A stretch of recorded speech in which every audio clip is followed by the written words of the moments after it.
lyginant revo procedūrą su sąnario keitimu, tikrai yra nemažai privalumų. Žmogus nenutraukia aktyvaus gyvenimo.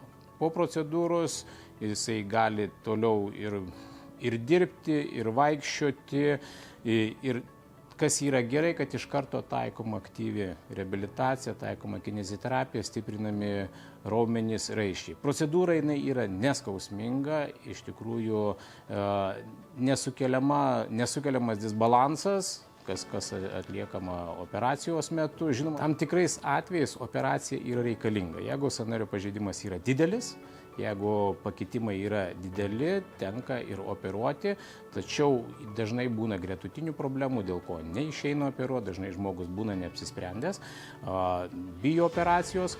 Tokiu atveju taikant revo procedūrą mes tikrai gaunam gerus rezultatus. Jeigu atliekama kelio sąnario operacija, reabilitacija trunka mėnesiais. 3 mėnesiai, pusmetis, kartais trunka žmogus atsistatinėja net ir metus laiko. Kai kuriais atvejais tai būna gana lengvai, tačiau nemažai yra atvejų, kuomet tas atsistatymas trunka ilgai ir jis yra sunkus. Revo procedūra žmogaus atsistatymai trunka savaitėmis.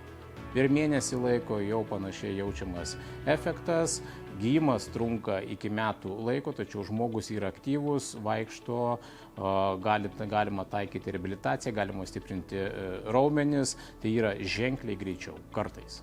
Jeigu lyginti endoprotezavimo metu sąnarys pakeičiamas dirbtiniu sąnariu, tai yra svetimkūnis kūne, tuo tarpu revo procedūra yra remodeliuojami savi audiniai.